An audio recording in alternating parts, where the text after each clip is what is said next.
Hey guys, it's Amar with another episode of Survival Guide to Life.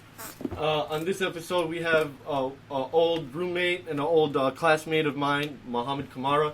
We studied Arabic together. We did a 9-month immersive course.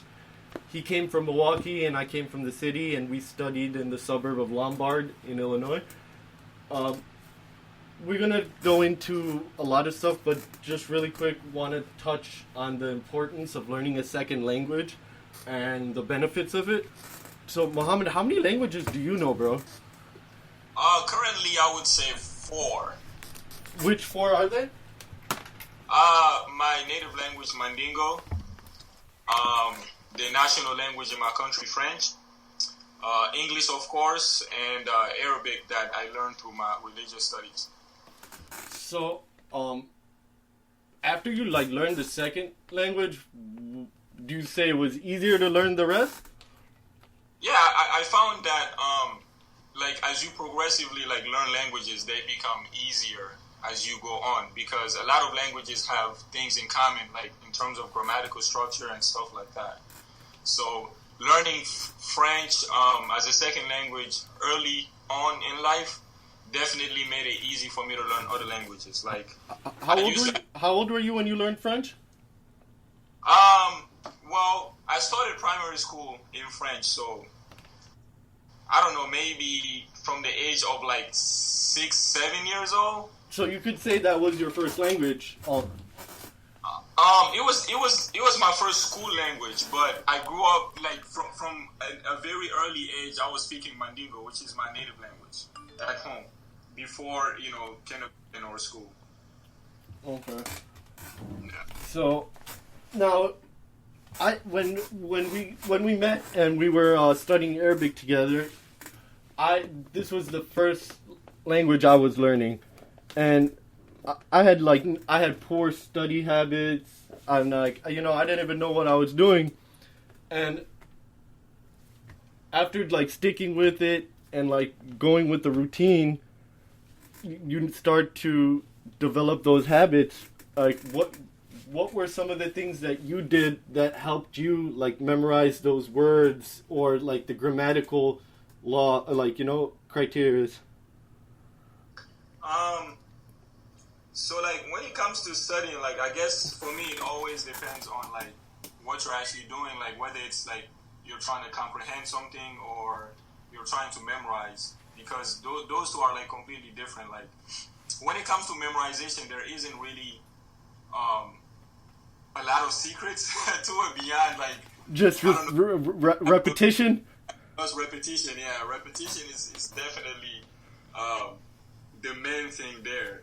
Regardless of how naturally good you are at memorizing, the more you repeat something, the more likely you are to retain it. So, but when it comes to comprehension, generally, as we were taught in class there, I always made a habit of trying to go over material before it's gone over in class. What were those 3 study techniques? How would you say it in English? Mutala and Raja. So you have Mutala, which is basically looking over material before it's actually covered in class. And then, of course, you go in class and then you go over it. And then after that, you have what's called Muraja, which is going over what was covered in class, and maybe questions that perhaps that you had before that was answered in class, to kind of get an overall understanding of it. And I think what's really beneficial for a person to learn a second language is being able to have their train their mind in a way that it hasn't been before, because now you're thinking and you're trying to think in a Arabic sense, or in a Spanish sense or French sense. You can't say things in a Urdu, garam kutta is hot dog, but that's the literal translation. You can't literally say that. You know what I mean? Yeah, I always one trick that I always use when it comes to learning new languages is that I try to see which structures are similar. like I don't know. There are certain things that Arabic and English have in common, like even when it comes to grammatical structure. So I try to focus on those things first, and once I've like gotten a good like understanding of those, then I kind of branch out into those like structures that are like different, you know. Yeah. But by that time, I would have already like known enough Arabic to be, I don't know, I guess able to get a better understanding of those structures that are different from English. So I would think that the course really gave us like a really good structure and like self-discipline. Like we would start the day at 7 a.m., go to school, come back at like 5, and then we were studying again till like 1 at night. Yep. It was just strictly like, you know, every day we had like 200 or 300 new words. If we didn't learn it that day, the next day we had 200 more. Yeah, it was definitely a lot of work, and you know, it pushed us to really be better in terms of everything, like, you know. So for someone who's trying to like go on this journey of self-mastery and get self-discipline, like what are some things that they can do like in the macro and the, you know, in the mind right now to help themselves? I don't know, like when it comes to self-improvement, I feel like the number one thing you should always be ready for is struggle. Because, like, you know, no change of that sort come about without, you know, struggle. So you have to be committed to that, you know, self-improvement, and be ready to go through whatever struggle that, you know, that the improvement might, you know, demand from you. And once you face those struggles and, you know, with a good intention, you apply yourself, you'll find yourself improving. So, how do you think that like a lot of us like get into a comfort zone and then once we're there we don't like want to leave from that? Like a routine. I think some people, yeah, I think that's certainly true for some people, yeah. So, how do you like what would you do? Do you think you'd like create a routine, like maybe weekly, monthly, like just organize yourself? Like what like how can someone like slowly, you know, like gain better time management or like go on this path? I don't know, like I sometimes feel like it's different for certain people. Like, I don't know, like this is kind of weird, but I feel like some people work better in chaos, whereas like maybe most people work better like in when things are organized. But organization can definitely lead to frustration, like to some people that are more that work better like in a more unpredictable environment. Yeah, you're 100% right.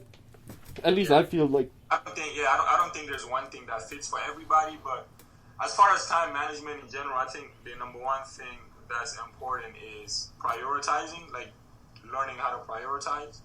Mm-hmm. If you know how to, yeah, go ahead. No. If you know how to prioritize, what were you gonna say? If you know how to prioritize, you'll find yourself becoming more successful at doing important things. That's something that I've seen, because there are a lot of things that we have that we have to do that aren't necessarily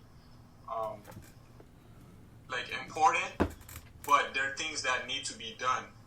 And learning how to balance those things with things that are important and need to be done is very important. So, what is one thing that you wish to accomplish before you die? Oh, man, that's a tough question. As a Muslim, you know, ultimately it's always the pleasure of Allah, you know. Mm-hmm. That's the ultimate goal. You know, if we can achieve the pleasure of Allah before dying, then our purpose would have been fulfilled. So I guess that would be the answer. If you know, if that's satisfactory, then I will leave it at that. Okay, so if somebody who, let's say, is an atheist, or they're not Muslim, what would you tell them? So they Um, what my answer? I guess my like non-religious answer to that would be just knowledge in general. Like knowledge is probably the thing I value more than anything. So if I can learn as much as I can about the world and everything about it and in it, I think I would have been happy. I would be happy at the end of my life looking back. So just learn as much as I can, basically. Okay. Learn as much as I can. What's something you think every person should experience in their life? Oh man, I don't think there's one single thing that everyone should experience. I think there are multiple things, but amongst them, probably something that comes right to mind is love. I think love is something that everyone should experience. I feel like if you live your life and and you die without experiencing love, I feel like you missed a big portion of what it means to be alive.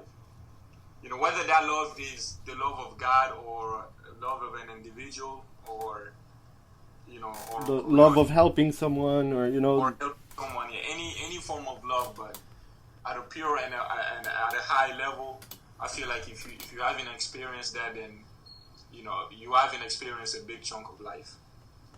Okay. So what are some of the goals you have for the next year coming up? I'm set to graduate in December, inshallah, in cell and molecular biology. Okay. Early congratulations. Thank you. So after that, obviously, the next step is grad school. I'm not sure yet whether I'll be going to medical school or if I'll be pursuing a different, what do you call it? So is there anything you're doing while in school for work? I just Uber, like I Uber or I do like food deliveries and stuff like that. Okay. I found that very flexible and also like financially efficient. Yeah, no, I agree. I mean, I remember Brother Khalifa, while we were studying, he would still sometimes go back and like go to his job and like have to do that while being in full-time school and being married and having kids. Right. So, where do you find like purpose in your life? Oh man, that's also another tough question. I don't know. I guess like